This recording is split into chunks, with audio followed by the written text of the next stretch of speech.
Hello, everyone. You are welcome to Poetic Plus. Hi, I'm Debbie Olu, also known as English Debbie, also known as a lot of things. When I write, I use the wheeler, so you may see a lot of the wheeler when I'm writing. Okay, because I write poems too, and poetry is quite fun. It's something I like. It's something I like to do when I'm stressed. Sometimes when something hits me, a thought hits me, and I'll be like, I think I would like to write, and it just flows. Not like I have to force myself to write. It just comes natural with the rhymes and all. And there are so many other people that like to express themselves and write in that way too.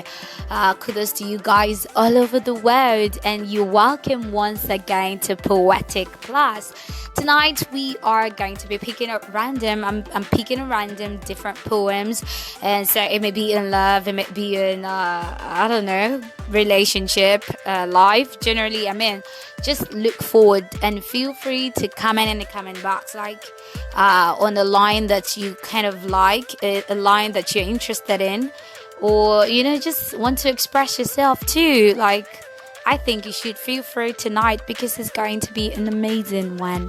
So very quickly, I'm going to get into the first poem of today, and it's I Would Have Led My Life. So this poem is actually written by a poet of mine. I like him. I like Dashni. Like, I really am in love with his poems because they are amazing. Not just because they are love poems, but I feel like he has a way of connecting to people's soul with his writing. So could you see you, guy? You rock. So I'm going to read Dashni's poem right now. I would have led my life if you had left me with a full stop. But you had left me with a comma, and that's why I couldn't move from where I am. So I'm going to take that poem again so it can let us think deep. I would have led my life if you had left me with a full stop. But you had left me with a comma, and that's why I couldn't move from where I am. Okay, and it says, leaving a relationship with a full stop is far better than leaving them with a comma. I totally agree to that. There are so many people that the way they live, like they live in such a way that you cannot actually say if they are totally gone or they still remain. It's just like they have that one foot at the door, so you cannot actually shut the door against them. You can't do that because their leg is in there, so they're not in, they're not out. And so many people are in that kind of relationship. You cannot really say, if you ask them, they cannot really say that they are in a relationship because probably the lady or the guy says half goodbye, half bye-bye. So I feel like Dashni is trying to say that if it's going to be a breakup, a total breakup with a wrong person, just do it. Do it in such a way that, we could still be friends. Keeping the door open, and that's like a comma. Like when you keep the door open to that person, that's like, to me, you're still giving the person opportunity to hurt you. Like, you still feel like, like you're not a machine. You're a human being, so emotions and feelings are bound to happen. So why should you keep hurting yourself by opening the door of your life, of your feelings, of your heart to somebody who seems not to be ready and to be willing to be committed to you? So I'm like feeling what Dashni is saying, that like I would have let my life, like he would have moved on if this person had left with a full stop. Like, okay, nothing could ever happen between us. Like, okay, this is final. Like, forget about it and all of that. Like, no way thing. Rather than you just saying, okay, let's see. Like, so many people live their lives with that, okay, let's just keep doing it. Like, let's keep moving together. Let's see how it goes. Like, That's like a comma. Okay, that's like a comma to me. Like you're saying, okay, what if like it could happen? We could be together. We may not eventually be together. Like that's like a gamble on your life and your emotions. Okay, so it's better to have a full stop. Like know where you're going. Like that's what a full stop does. Like you already have the end from the beginning. Like okay, this is where I am going. There's future in this relationship with this person, and if there is no future, then we know, rather than just giving the person a comma like okay, endure, is going to be better, and at the end of the day it's nothing. I mean, it's a terrible thing. So Dashini, kudos to you once again. I really like the poem. And yes, leaving a relationship with a full stop is far better than leaving them with a comma. Okay, and the next one here says, I think it's just kind of like this. It says, when you left, you said, it has finished.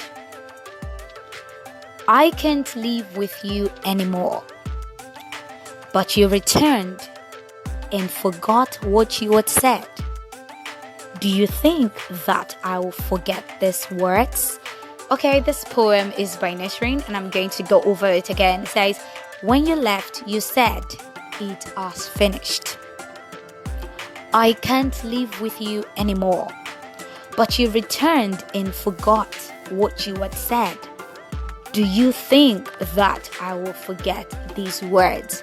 I mean, just think of somebody that left you with a comma, like Dashini's poem, and this is Nesrine trying to express, I don't know, maybe something that has happened to her, and you know, the person left, and like, okay, I think in this case it's a full stop. Okay, it is finished. I can't live with you anymore. That's affirmative, like no hope. This is it. This is my final answer. Forget about hers. Forget about me. And suddenly you return and forgot what you had said. You forgot all of those things you said, just hurtful words. How you said the person is trash. How you said the person is disgusting. The person is ugly. Like this poem actually makes me remember what somebody said. You know, a lady was sharing her experience with me, and she told me that there's actually a man, I think it was a husband, and he after going through a lot together, after having a child together, and then he went through a particular course in the university, and when he returned, he says he doesn't think he's the father of the child. Apparently he came home with a lady, and so he just decided to get divorced. Like he was no longer interested in that marriage. I mean, I'm just kind of like having that kind of thinking right now. Like that thought is running through my mind, like someone leaves and is like, I'm tired of you, because that's just like what she told me. The guy said, the man was like, I can't live with you anymore. I'm tired of this. I deserve more than this relationship. I deserve more than this kind of marriage. You're not up to my standards. I don't even know what I saw before getting into a relationship with you. So I mean, all of those hurtful words. Now imagine the guy didn't work with the new lady that he brought home, and now he wants to go back to the woman that he left, and it's like returning. And so it seems to have forgotten all the things he has said. And so she says, do you think that I will forget this word? So in other words, I think one thing I learned from this Nesrine's poem is you should not, no matter what it is, no matter what has happened and what makes you feel like, okay, you're tired. I mean, it's totally cool if you feel like, I'm not talking about the fact that when you're married, no, I'm not talking about marriage now. I'm just talking about a relationship. Like people, there's a saying, a broken relationship is better than a broken marriage. So I agree with that. Like it's okay to say you're no longer interested. Maybe you saw something, maybe you felt something, maybe you just, I don't know, you just have a feeling that things may not work out, and you just decided to just tell the person. But you don't need to be hurtful. You don't need to hurt the person when you're trying to break up with the person. You don't need to say all of these words. You do not. Like, even if it's a full stop doesn't have to be hurtful words. So many people feel like, okay, it's when I say terrible words, it's when I say damaging words that the person would probably stop following me. I don't know, but I feel like our words are powerful. Like, our words are great. Look at the magnitude of problems your words can cause to a person. It can leave a mark on a person. It can stigmatize someone in such a way that even when the person leaves that relationship, he still cannot see themselves as a better person that deserves something good just because of the words you've always said.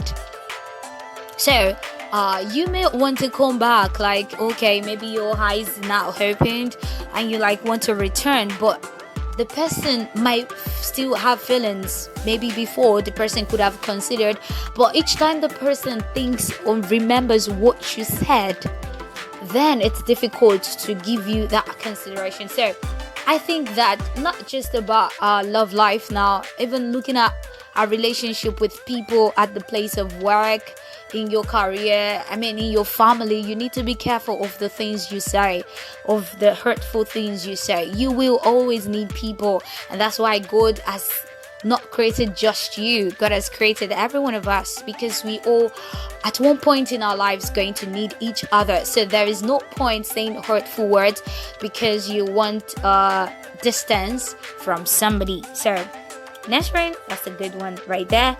So I move to the next one.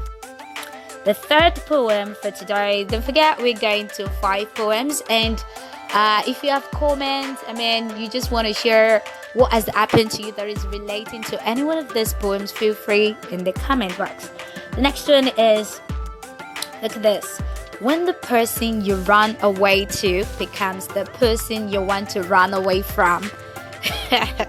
Okay, I think this is actually nice. I think this is beautiful. When the person you run away to becomes the person you want to run away from is when you know it's over. This is Amaya's poem. Amaya, this is crazy. Like, when the person you run away from when the person you run away to becomes the person you want to run away from. Wow. Like, this is your hiding place. This is someone you've always trusted. This is someone you'd always be sure will never betray you. And whenever you have problems, this person has just become who counsels you, your advisor, your everything, your model. And then all of a sudden, this person becomes someone you want to run away from. It's over. It's over not because the person just it's an action. It's something that is done. And I feel like Amaya is saying the person is probably pretending. The person is keeping a lot of things from you. The person is not saying everything. Maybe you've just been pouring out everything to the person. Telling the person about your problems. You don't listen. You just say it and you treated the person like a god, and a god that cannot make a mistake. And so it comes like a shock to you when you see this person that you've treated like a god, this person that you treated like your hiding place, and you see the person mess up badly. You see the person make something, do something so bad and terrible that you cannot actually, handle it. And so it's over because you're shattered. You feel like, where can I run to again? What else can I run to? Because normally when you have this kind of feelings, this is the person you actually talk to. What if it was this person that gave you that kind of feeling? So where do you run to? I bet you run to God. I bet you run to the real God who you've actually neglected. Because sincerely, it just makes you realize that people will always be people. You cannot treat people like God. They cannot take that form because they will mess up. People will mess up. People will fail you. They'll do things because they're humans. So no matter what it is, you like the way the person behaves, and then you've treated the person like a mentor or a model. No matter what it is, do not take the person as a god, like someone who cannot make mistakes. and always listen to. I feel like we should also listen to people, not just talk and talk. I think we should listen. We should learn to listen to the silence. Listen to this person that keeps listening to you, doesn't say anything, and you're in that kind of relationship. Is not just supposed to be about you pouring out your own emotions all the time. You should be able to listen to this person. So nobody should be like that except a shrink. I mean, if it's a shrink, you're paying, so you can't be disappointed. But if it's a relationship with somebody or your family, and you're always sharing, and you're not even one day asking, why is it that this person never shares their own problem? What's going on? So I think if you want to avoid situations like this, then you need to be realistic. You need to listen to the silence. So it's a good one there, and then I'm going to read this short one very quickly, and that's your absence no longer scares me, dear friend. My growing immunity to it does. Like it comes to a point where some people, they are not here, they're not there. So after a while, you get used to it. You're just like, okay, they're just there. So even if they're missing, okay, fine. If they're there, fine. So you've grown that immunity to them, that, I mean, you're totally indifferent about it. So I don't know if you feel like there are some people in your life that way. There was a time you used to be hurt by what they say. You used to be hurt by how they react, or how they act towards you, or how they just disappear. But after a while, you just gotten used to their disappearance. That, I mean, if they leave, if they're there or not, doesn't pull a thread out of your garment or whatever. It doesn't pull a strand out of your head. Okay, and finally, the last poem for today by Hashi is Stay By My Side. I really love this poem. Stay by my side. Stay by my side when the world is pretty fine. When life goes just perfect and I find what is mine. You see the rhyme? Find mine. So cool. Stay by my side when I fall too many times and bleed tears of regret. When no poem really rhymes. So there are points in our lives where we fall too many times and we regret our actions. We used to stay by my side. That's just what Archie is saying in that stanza. And the third one says, stay by my side even when I say I'm good, or when I stifle sobs over phones, trying things I never could. That's pretense, like you're trying to hide your pain. And the next stanza says, the ocean might be rough with deadly riptide. The world might get much worse with nowhere to hide. The sky might be darker, storms might make us blink. But through blacks and whites, just stay by my side. So, no matter what it is, stay by my side. There's going to be tough times. There's going to be times where you fall, times where you make mistakes, regret. Please stay by my side. This is an amazing poem by Hashi. Not everyone can stay by your side. A friend of mine today told me, you know, real friends when you're broke. Okay, like you see a lot of people when you tend to be rich, but when you're broke, and then that point when nobody knows you, I mean, it's difficult to really see people around you. That's when you know you're real friends. So stay by my side. That's an amazing one, guys. Thank you so much, Avid, for joining us tonight. It's been such an amazing one. I really loved all of these poems. They're amazing. I love Dashni, Harshi, Nasreen, amazing. I mean, Amaya's own is nice. I'm sure you have comments, and do not hesitate once again to comment. I would like to know the lines, your favorite lines, and if you have some poems too, I mean, kindly share. You can share with me on IG, you can share with me on Facebook, I mean, at Debbie Olu, on Instagram at Debbie Olu, and YouTube, of course. You can also share your poems with me, and it's going to be amazing. Thank you so much once again. Do not forget, Poetic Plus is every Friday 8 p.m. See you again, same time next week. Bye bye.